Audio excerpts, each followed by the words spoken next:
Customer తెచ్చుకున్నటువంటి 100 kgs ఇక్కడ నీట్గా పట్టేసాం.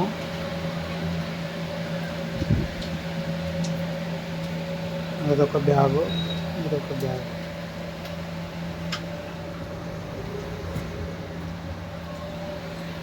మొత్తం 100 కేజీలు తెచ్చుకుంటు కస్టమర్.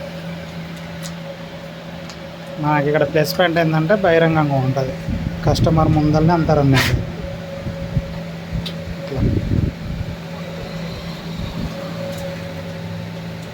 ఇట్లా మిషన్ లోపల ఉండదు. కొన్ని ఏరియాలో ఎట్లా ఉంటుంది అంటే మిషన్ లోపల పెడతారు. మేమేమి ఇక్కడ కంటి ముందరనే ఉంటుంది అన్నట్టు మన దగ్గర. ఎర్రగడ్డ రైతు బజార్లో మీరు రావచ్చు, స్వచ్ఛంగా ఉంటుంది. ఇది పల్లి నూనె, 100 కేజీల పల్లి నూనె.